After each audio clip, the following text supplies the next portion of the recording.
oublié en plastique. Même si l'eau est revenue, elle est toujours pas potable. Je sais, oui. Vous savez quand ça va revenir à la normale? Les experts font de leur mieux pour régler le problème, c'est tout ce que je peux vous dire.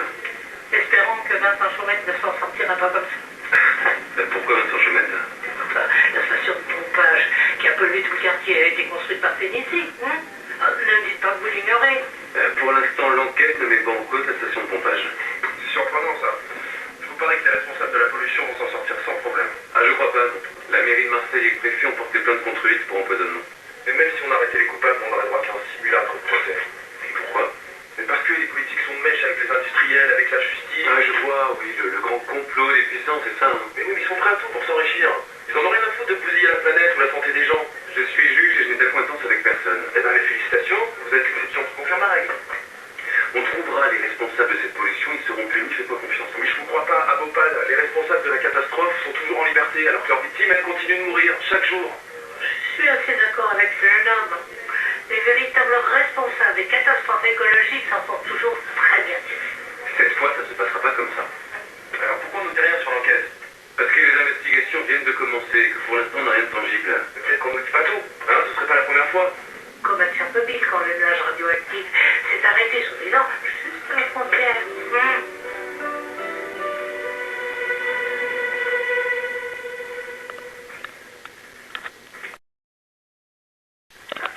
Papa,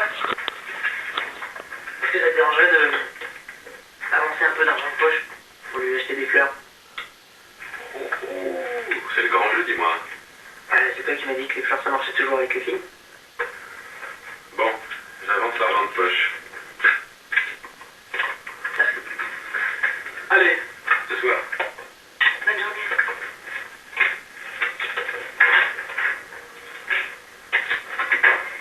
Je suis allé aussi. Attends, excuse-moi, tu as 2 minutes pour qu'on parle un peu tous les deux? Vous trouvez quelque chose? Non, d'après les factures, tous les matériaux livrés pendant la construction de la station de pompage sont de normes.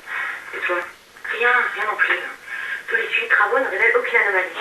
Tu me garantis que la pollution de l'eau ne vient pas d'un défaut de fabrication de la station? Écoute, j'en suis certaine. J'ai vérifié avec toi par acquis de conscience. Mais si ça avait été le cas, je m'en serais rendu compte à l'époque. Johanna est pas encore là, t'as envie d'ouvrir?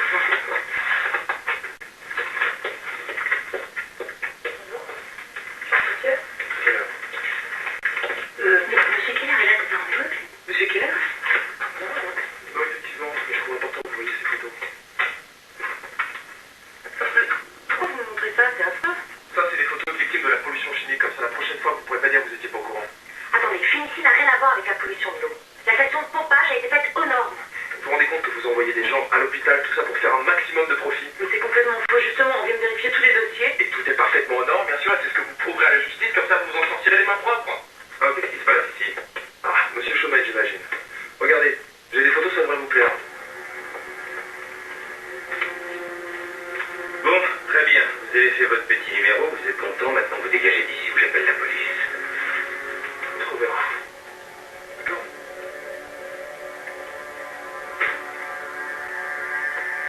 Encore un point. Non, c'est adorable, ça je le vois bien.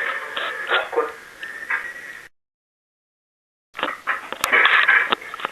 Les écolos hystériques comme lui, je les foutrais tous en tôle. Déjà que les normes sont de plus en plus strictes, qu'est-ce qu'ils veulent de plus? Qu'on recommence à construire en torchis? Je peux te poser une question? À quel sujet? Est-ce que tu as fait des économies sur la qualité des matériaux utilisés pour la station de pompage? Tu me prends pour un dingue ou quoi? Je vais pas mettre la vie des gens en danger. Enfin, quand il s'agit de faire de la marge, tu n'es pas toujours très regardant. Oh, tu fais quoi là? Mon procès? Non, je me pose des questions. Et puis rappelle-toi le budget qu'on avait, merde. On a fait tellement de marge que j'ai pas eu besoin d'économiser sur quoi que ce soit. Excuse-moi d'avoir douté de toi. Félicie n'a rien à se reprocher dans cette affaire. Tu crois que c'est un problème qui vient en amont? Au niveau des fournisseurs, par exemple? Tout est contrôlé systématiquement. Demande à Virginie. Elle est assez chiante là-dessus. Oui, enfin, il y a bien quelqu'un qui a pollué l'eau d'une façon ou d'une autre. C'est peut-être une entreprise concurrente qui nous veut du mal ou... Non, il n'y a aucune entreprise capable de prendre un risque aussi énorme. Tu sais ce que je pense? Ça pourrait très bien être un écolo hystérique comme ce Keller. Lutter contre la pollution en polluant? Mais non, ça n'a aucun sens. J'en suis pas si sûr. Ces gens-là veulent tellement prouver qu'ils ont raison, qu'ils seraient prêts à faire n'importe quoi. Je voulais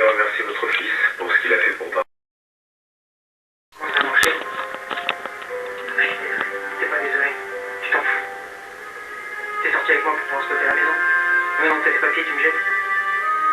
Non, c'est pas ça, je te Si, promets. c'est ça. T'es une belle dégueulasse.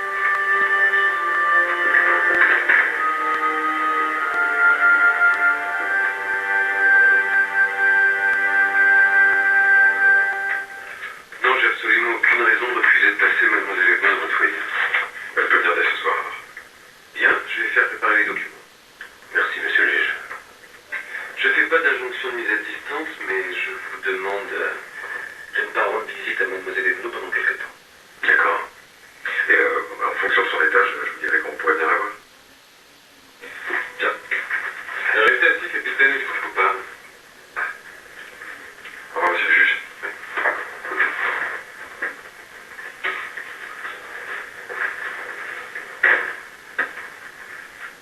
Est-ce que vous avez eu des nouvelles de Caroline Evelyn? Ah non, je vois pas pourquoi j'en aurais d'ailleurs. J'ai fait faire une enquête de proximité. Et un voisin vous a vu pénétrer chez Caroline Evenot la veille de sa disparition vers 19h30. Oui, je venais prendre des nouvelles de Barbara. Vous m'avez jamais pris cette visite? Non, mais j'ai pas estimé que c'était nécessaire. Vous avez peut-être des raisons de me la cacher. Ce soir-là, avec Caroline, on a parlé de la mort de son mari et de l'avenir de Barbara. Elle m'a pas annoncé qu'elle allait partir. Et vous avez pas couvert sa fuite? Quel intérêt j'aurais dû le faire? Non, c'est pas un problème d'intérêt. Vous avez aimé cette femme, vous avez une fille en commun. Vous auriez pu avoir la faiblesse de l'aider. Bien sûr. Mais elle m'a pas demandé de le faire. Bien. Je vais appeler Greffier afin qu'il consigne votre témoignage et